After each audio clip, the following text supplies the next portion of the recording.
सद्बुद्धि सन्मार्ग और कार्य का संकल्प देना, अडिग रहे विश्वास तुम पर, ऐसा अंतः कर देना, मेरे हृदय में आने में तुम्हें कोई संकोच न हो। हे गुरुदेव, मुझे नज़रों से दूर कभी न होने देना। हे गुरुदेव, मुझे नज़रों से दूर कभी न होने देना। नमस्कार। गायत्री चिंतन धारा के इस प्रवाह में आप सभी का स्वागत है।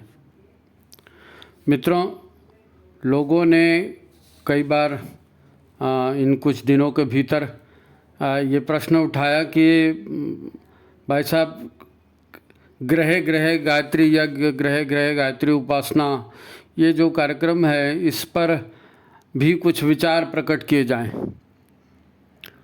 तो आप तो जानते हैं ये गायत्री चिंतन धारा के कार्यक्रम चलते ही लोगों के प्रश्नों और उनके समस्याओं पर, तो अब आनन फानन में आज की ये रिकॉर्डिंग कर रहे हैं। बहुत ज़्यादा इस पर तैयारी नहीं हुई है, लेकिन कुछ मोटी मोटी बातें हैं जो महत्वपूर्ण हैं और जिन्हें समझना ज़रूरी है। तो चलिए बात शुरू करते हैं। पूज्य गुरुदेव ने युग निर्माण मिशन को सामूहिकता के आधार पर खड़ा किया है। एक संस्था बना दी तो ऐसा नहीं हुआ कि एक अध्यक्ष बन गया, फिर वो उसके बाद उसका बेटा, उसके बाद उसका नाती पोती, और जहाँ पर भी यूनिट खड़ी होगी तो वंश परंपरा वहाँ चलती जाएगी। ऐसा नहीं है। युग निर्माण मिशन जो खड़ा हुआ है ये सामूहिकता के सिद्धांत पर खड़ा हुआ है। और जो हमारी लाल मशाल जिसको हम कहते हैं, तो ये लाल मशाल उस बात का प्रतीक है ना। संगच्छध्वम संवदध्वम सम्मो मनासि जानताम, है देव भागा यथा पूर्वे संजानाम न उपासते। जब भी युग निर्माण हुआ है, जब भी इस तरह के क्रांतिकारी परिवर्तन आए हैं, धरती पर स्वर्ग का माहौल बना है, तो सभी देव शक्तियों ने मिलकर बनाया है। तो इसलिए गुरुदेव ने भी जो है इस मिशन का जो आधार खड़ा किया है वो भी सामूहिकता के आधार पर है। प्रज्ञा मंडल है, महिला मंडल है, सारे प्रज्ञा संस्थान हैं, वहाँ जो ट्रस्ट है ना, जोन उप जोन बने हैं, ये सब सामूहिकता के आधार पर बने हैं, सामूहिक निर्णय के आधार पर बने हैं, है ना। तो युग निर्माण के लक्ष्य का प्रथम चरण व्यक्ति निर्माण है, ठीक है, लेकिन व्यक्ति को गायत्री दी, व्यक्ति को यज्ञ दिया, संस्कार दिए, साधनाएं दिए, तो किसी एक व्यक्ति को मोक्ष दिला देना ये गुरुदेव का उद्देश्य नहीं था। ये गुरुदेव का उद्देश्य नहीं था। इसलिए सारे कार्यक्रमों को घर तक ले जाने की बात हुई। घर घर अलग जगाएंगे हम, बदलेंगे ज़माना, है नी। ये गीत तो बहुत फेमस है, सब लोग जानते हैं। तो ये ग्रह ग्रह गायत्री यज्ञ और ग्रह ग्रह गायत्री उपासना का कार्यक्रम इस बार हर साल ही लॉन्च कर रहे हैं। हर साल ही इसको प्रेरणा दी जा रही है।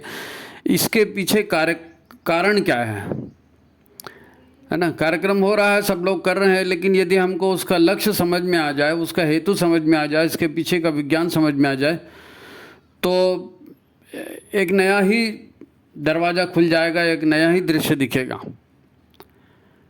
तो ये ग्रह ग्रह कार्यक्रम, ग्रह ग्रह यज्ञ और ग्रह ग्रह गायत्री उपासना का कार्यक्रम निर्माण का ही कार्यक्रम है। हमारे जो बेसिक कार्यक्रम है कि स्वस्थ शरीर, स्वच्छ मन, सभ्य समाज, समझदारी, ईमानदारी, जिम्मेदारी, बहादुरी, ये जो सूत्र दिए हैं इन्हीं को क्रियान्वित करने की बातें हैं बेसिक।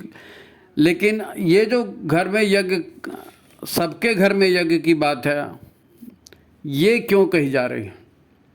ये क्यों कही जा रही है? व्यक्ति और समाज कैसे काम करता है यदि हम इसको समझ जाए ना, तो इस कार्यक्रम का स्वरूप समझ में आएगा। कार्यक्रम का स्वरूप समझ में आएगा। देखो, हम सब, हमारा कोई अस्तित्व अलग नहीं है।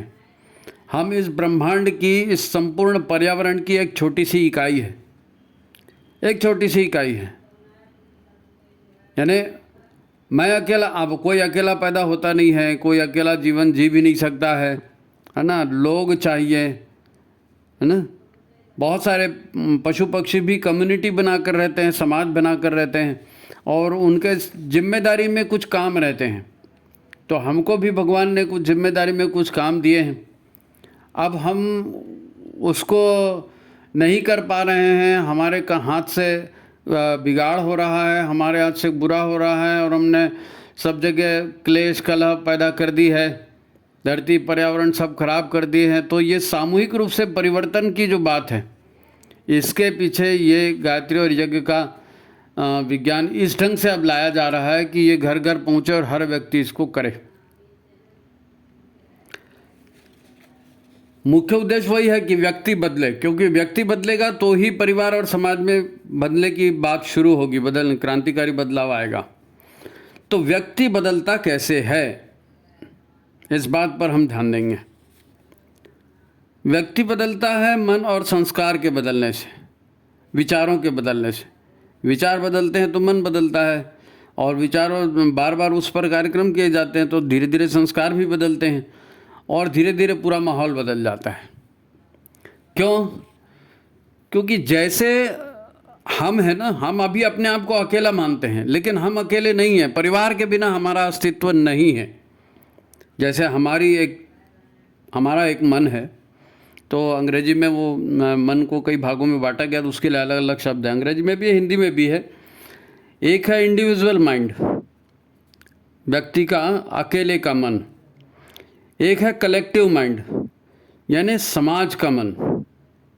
समाज का मन आज जो है, हम समाज के मन में फंसे हुए हैं।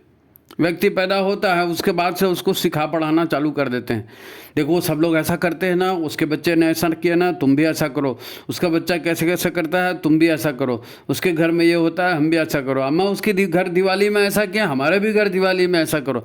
तो हम लोग जो हैं, जो हमारा मन काम करता है, वो हमारा मन इस बात पर काम करता है कि समाज ने ऐसी व्यवस्था बना दी है कि वो लगातार हमको सिखाते रहता है कि ये सही है, ये सही है, ये गलत है, ये सही है। और वो दिमाग हमारे बात में दिमाग बैठ गई है वो, कि ये सही है, ये गलत है। तो हम उस लीक से हटकर बाहर कुछ करना ही नहीं चाहते। गुरुदेव ने जब गायत्री को सामूहिक उपलब्ध कराया सभी के लिए, तो कितना विरोध हुआ, क्योंकि उस समय गायत्री सबके लिए थी ही नहीं। व्यवस्था ऐसी बन गई थी, लोकाचार ऐसा हो गया था, बातें ऐसी फैला दी गई थी। केवल आर्य समाज को छोड़ करके बाकी जितने भी हमारे समाज हैं, वहाँ गायत्री निषिद्ध ही मानी जाती थी। महिलाओं के लिए तो छोड़ो, पुरुषों के लिए भी निषिद्ध मानी जाती थी कि ये केवल पंडितों का, पुरोहितों का काम, हमारा नहीं है। वो जन्म से जाति तय कर दी गई ना। तो ये धीरे धीरे करके लोगों के दिमाग में जो है ना, कलेक्टिव माइंड जो है, लोगों का सामूहिक मन, वो इस बात को स्वीकार करने लगा कि गायत्री सबके लिए नहीं है, सद्बुद्धि सबके लिए नहीं है, यज्ञ सबके लिए नहीं है। हमारे लिए क्या, हमारे लिए वही है जो हमारे बाप दादे करते आए हैं, हमको वही करना है। बाद में अंग्रेज आ गए तो फिर उन्होंने अपना एक स्टैंडर्ड बनाया, तो हमको वही करना है जो मुसलमान कह रहे हैं, उनके शासन में, अंग्रेज कह रहे हैं उनके शासन में। तो हम लोग सामूहिक बात को लेकर के, है ना, पर्दा प्रथा और छुआछूत प्रथा और ये जितनी प्रथाएं चालू है, जब इस्लामी आक्रमण के समय शुरू हुई, क्योंकि उस समय माहौल ऐसा बन गया था और समाज पूरा उधर चला गया था, तो व्यक्ति ने भी उसको स्वीकार किया।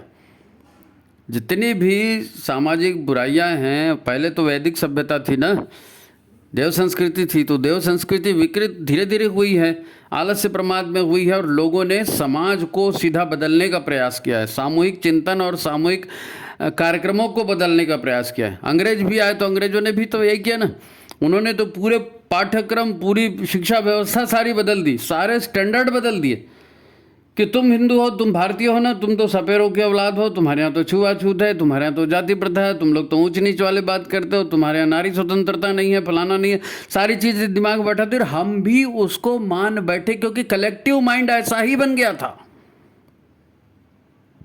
कलेक्टिव माइंड भी ऐसा ही बन गया था। और जैसा व्यक्ति का मन होता है और व्यक्ति को काम करने के लिए प्रेरित करता है, ऐसा ही कलेक्टिव माइंड होता है और समाज को काम करने के लिए प्रेरित करता है। कोई समाज से विरुद्ध जाने की हिम्मत नहीं करता, वो इसीलिए नहीं करता क्योंकि सामाजिक मन है, सामाजिक मन को तोड़ना, सामाजिक मन के विरुद्ध जाना, वो आदमी उतना साहस नहीं कर पाता। लेकिन एक बात और भी है कि जैसे पर्सनल माइंड है, कलेक्टिव माइंड है, वैसे ही कॉस्मिक माइंड भी है, यूनिवर्सल माइंड भी है। उसी प्रकार चेतना है, व्यक्ति की चेतना है, समाज की चेतना है और ब्रह्मांडीय चेतना है। तो चेतना और मन, इसी का तो खेल है पूरा संसार। चेतना और मन इसी का खेल है। आज जो युग परिवर्तन की बात गुरुदेव ने की है, और गुरुदेव जिस आयाम पर काम कर रहे हैं, तो किसी एक व्यक्ति को मोक्ष दिलाने के लिए थोड़ी काम कर रहे हैं। व्यक्ति भी बदल जाए, परिवार भी बदल जाए, लोगों का आचरण भी बदल जाए, लोगों के आदर्श भी बदल जाए, चिंतन भी बदल जाए, और सामूहिक रूप से, क्योंकि एक अकेला काम करता है तो उसको संकोच होता है कि मैं ये करूँगा, मेरे घर वाले क्या बोलेंगे, अरे बड़ा इसने चोटी रख दी, बड़ा ये आजकल पूजा पाठ पंडित बन गया, तो घर से ही उसका विरोध चालू हो जाता है। क्योंकि घर की सामूहिक मानसिकता अलग तरह की है, और आपने दीक्षा ले ली, आपने ज्ञान ले लिया, आपने साहित्य अध्ययन कर लिया, आपकी सत्संग हो गई, आपको गुरु की प्रेरणा मिल गई, तो आपका विरोध घर में ही चालू हो गया। होता है ना ऐसे? तो घर को समर्थन में लाना अब आप जब कर रहे हैं, तो अपने आचरण और अपने व्यवहार को अगर आप वैसे ही बनाएंगे जैसे गुरुदेव ने बनाए हैं, तो कल को परिवार में आपका समर्थन भी होने लगेगा कि नहीं, बाबूजी ऐसे करते हैं, माताजी ऐसी करती है, बहन जी ऐसे करते हैं, भाई साहब ऐसे करते हैं, तो ये बुरा नहीं है, उनका कैरेक्टर पूरा बदल गया भाई, और सबको ऐसी करना चाहिए, सब ऐसी करेंगे तो घर कितना अच्छा हो जाएगा। तो ये जो पर्सनल माइंड का चेंज है, इसको कलेक्टिव माइंड चेंज किया। व्यक्तिगत चेतना जो थी उसको आपने सामूहिक चेतना के आधार पर विकसित किया, और सामूहिक चेतना में, आपकी चेतना से सामूहिक चेतना में परिवर्तन है। सब लोग सचेत हुए, और सब लोग सचेत होकर कहाँ जा रहे हैं? Personal mind, collective mind, universal mind, है ना? पर्सनल कॉन्शसनेस, कलेक्टिव कॉन्शसनेस और यूनिवर्सल कॉन्शसनेस। तो ब्रह्मांडीय चेतना जो है, वो ब्रह्मांडीय चेतना आपको अलग ढंग से कार्य करने के लिए प्रेरित करती है। और हमारे तो षटकर्म में इसका उल्लेख है बाकायदा, शिखाबंधन इसीलिए करते हैं, गायत्री भी कैसे आह्वान करते हैं, तो क्या है? ब्रह्मांडीय चेतना का आह्वान है।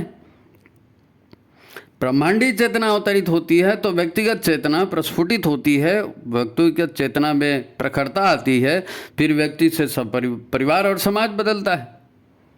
तो ये जो घर घर गायत्री जाप और गायत्री यज्ञ की बात की है ना, ये विशुद्ध रूप से वैज्ञानिक कार्यक्रम है। और अब चूंकि ये आखिरी समय चल रहा है युग परिवर्तन का, आखिरी समय मतलब कलयुग समाप्त होने को है, दिख रहा है, समाप्त होते हुए देखा जा सकता है। सबकी धन संपदा अतिरिक्त पकड़ी जा रही है, सारे अपराधियों को दंड मिल रहे हैं, सारे जो भ्रष्ट देश हैं उनका पतन हो रहा है, ये आप देखा जा सकता है। इसलिए इसको अंतिम चरण कहा गया है। तो इस अंतिम चरण में व्यक्ति सुधर जाए, परिवार सुधर जाए, इसके लिए प्रयास हो रहे हैं। हमारे यहाँ हुआ था अभी बीच में, कोरोना आया था तो आपने देखा ना, कोरोना आया, प्रधानमंत्री ने घोषणा की रात को, भैया ऐसा ऐसा है, कोरोना आ गया है, तो अब सारे देश में जो है 1 दिन का लॉकडाउन, फिर उसको 3 दिन बढ़ा दिए, 3 दिन का लॉकडाउन। फिर धीरे धीरे समाचार सबके आने लगे कि भैया किसी को हाथ नहीं लगाना, फिर बिना मुंह में पट्टी बांधने जाना नहीं, फिर ऐसा नहीं करना। और फिर बोले कि कोरोना फैल रहा है, आदमी इसमें मर रहे हैं, इतने लोग हैं, ऑक्सीजन की कमी है, वो कमी है, वो कमी है। तो धीरे धीरे समाज का मन बदलने लगा, कलेक्टिव माइंड चेंज होने लगा। और कलेक्टिव माइंड चेंज होने लगा। अब मौत से तो सबको डर लगता है ना, बीमारी कौन चाहेगा, त्रास कौन चाहेगा, दुख कौन चाहेगा। तो सबने फिर उस जो प्रधानमंत्री ने जो किया, प्रधानमंत्री ने डायरेक्ट कलेक्टिव माइंड को चेंज करने की कोशिश की, है ना। सामूहिक मन को और सामूहिक चेतना को उन्होंने झंकृत किया। तो सामूहिक मन और सामूहिक चेतना ऐसी जागृत हुई कि लोग तुलसी के पौधे लगा रहे हैं, गिलोय का पेड़ ढूंढ रहे हैं, काली मिर्च के काढ़ा, और सारा पूरा परिवर्तन हुआ ना। तो व्यक्ति से समाज बदलता है वो भी ठीक है, लेकिन समाज से भी व्यक्ति बदलता है। तो कोरोना के समय हर व्यक्ति बदला, जिसको देखो वही प्राणायाम कर रहा है, पूछ रहा है कपालभाति ऐसी करना चाहिए ना, पद्मासन ऐसी लगा के बैठे हैं, पद्मासन नहीं बना तो ऐसे कर सकते हैं क्या, वैसे कर सकते हैं क्या। ये जागरण का उदाहरण है। कलेक्टिव कॉन्शसनेस, सामूहिक चेतना का जागरण उस समय हुआ। और हम तो विश्व की पूरी चेतना जागृत कर रहे हैं। अंतर्राष्ट्रीय योगा दिवस मना रहे हैं, है ना, और आयुर्वेद के दिवस मना रहे हैं। तो ये पूरा, हम तो पूरी पृथ्वी को जागृत करने की बात कर रहे हैं, क्योंकि सबका माइंड चेंज होगा।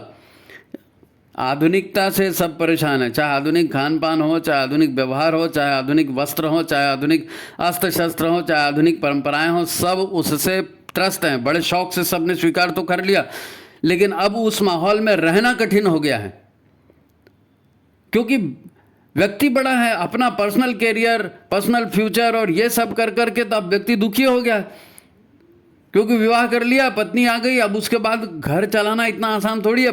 सब लोन में ले लिए, पत्नी भी काम कर रही, पति भी काम कर रहे हैं, ये सारा माहौल आप जानते हो कितने टेंशन में जी रहा है आज का आदमी, क्योंकि फैमिली सपोर्ट नहीं है। अब परिवार आपने रखा ही नहीं तो परिवार का सपोर्ट कहाँ से मिले। तो अब आदमी इस चीज को समझ रहा है और सामूहिक चेतना इस प्रकार बन रही है, सामाजिक माइंड, कलेक्टिव माइंड ऐसा बन रहा है कि अब व्यक्ति परिवार ढूंढ रहा है। पारिवारिक माहौल कहाँ मिलेगा, देसी भोजन कहाँ मिलेगा, देसी गाय कहाँ मिलेगी, देसी गुड़ कहाँ मिलेगा, बिना खाद का, बिना उसका अनाज कहाँ मिलेगा, सब वापिस आ रहे हैं देसी की ओर। तो ये अगर घर घर गायत्री जाप और घर घर गायत्री यज्ञ का कार्यक्रम जो चलाया है, इसको इस एंगल से देखें कि जैसे व्यक्ति से समाज बनता है, ऐसे ही समाज से भी व्यक्ति बनता है। अंग्रेजों ने कलेक्टिव माइंड और कलेक्टिव कॉन्शियसनेस को बदल दिया अपनी शिक्षा व्यवस्था ला करके, झकझोर करके रख दिया और सारा समाज उस तरह का हो गया, है नहीं। बेसिकली हर व्यक्ति अच्छा ही होता है, उसको अच्छा माहौल मिलना चाहिए। अब माहौल खराब हो गया तो अच्छे अच्छे लोग चोरी करने लगे, भ्रष्टाचार करने लगे, रिश्वत लेने लगे, हैं। भारत के लोग कितने अच्छे थे, लेकिन अब वो वही हो गया, हैप्पी बर्थडे।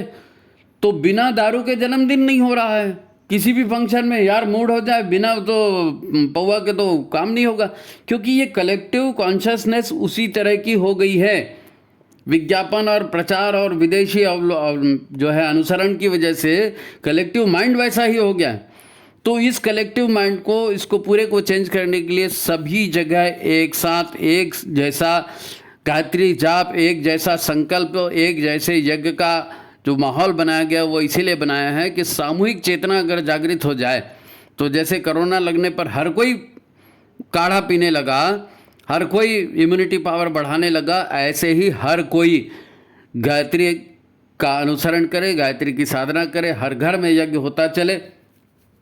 इसके लिए ये कार्यक्रम दिया गया है, इसके लिए ये कार्यक्रम दिया है।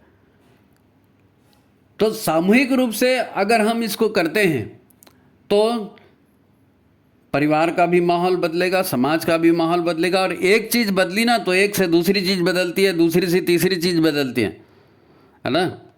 वो बर्फ़ के पहाड़ होते हैं ना, हिमालय वगैरह जैसे बर्फ़ के पहाड़, तो वहाँ मान लो किसी ने एक गोली चला दी और बर्फ़ का एक टुकड़ा गिर गया पहाड़ से, तो बर्फ़ का टुकड़ा जब गिरता है तो लुढ़कते लुढ़कते आता है, तो अपने साथ बर्फ़ को गोले को बढ़ाते बढ़ाते लाता है और भूमि तक आते तक वो इतना विशाल गोला बन जाता है बर्फ़ का।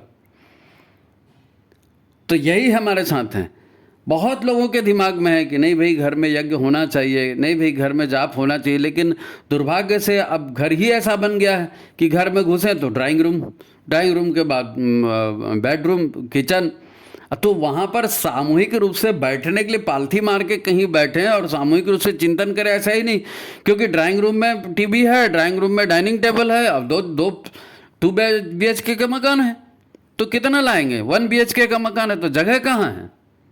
तो ये सारे सिस्टम में प्राचीन भारतीय संस्कृति के रीति रिवाजों को, अनुशासनों को लाना ये कठिन काम है, लेकिन ये फिर भी हो सकता है यदि हम सबके पास इस प्राण ऊर्जा को पहुंचाएं, गायत्री जाप की ऊर्जा, गायत्री यज्ञ की ऊर्जा।